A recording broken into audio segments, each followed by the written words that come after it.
সে তাকে বড় করেছিল নিজের সন্তানের মত। কিন্তু একদিন সেই সন্তানই তাকে ধ্বংস করল।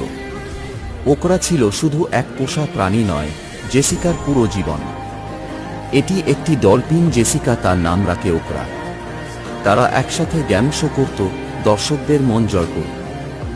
জেসিকা বিয়ে করেনি তার জন্য, ওকরা ছিল তার সন্তানের মতো, তার গর্ব। সে তাকে ভালো খাবার দিত, যত্ন করত, অনেক টাকা ব্যয় করত তার জন্য। কিন্তু হঠাৎ একদিন সেই ওকরা আক্রমণ করল জেসিকাকে। একটি মর্মান্তিক ট্র্যাজেডি ঘটল। জেসিকাকে হাসপাতালে নিয়ে যাওয়ার পর মারা যায়। জেসিকার মা বলছেন, জেসিকা 4 দিন নিউ ইয়র্কে ছিল, ফিরে আসার পরই এই ঘটনা ঘটল। 4 দিন না দেখার কারণে হয়তো এই ঘটনা ঘটাল। ডলফিন সাধারণত বন্ধুসুলভ ও বুদ্ধিমান প্রাণী, তবে তারা অনুভূতিশীল এবং কখনো কখনো চাপ বা পরিবর্তনে আচরণ বদলাতে পারে। বিশেষ করে বন্দি বা অচেনা পরিবেশে তারা হঠাৎ রাগ দেখাতে পারে।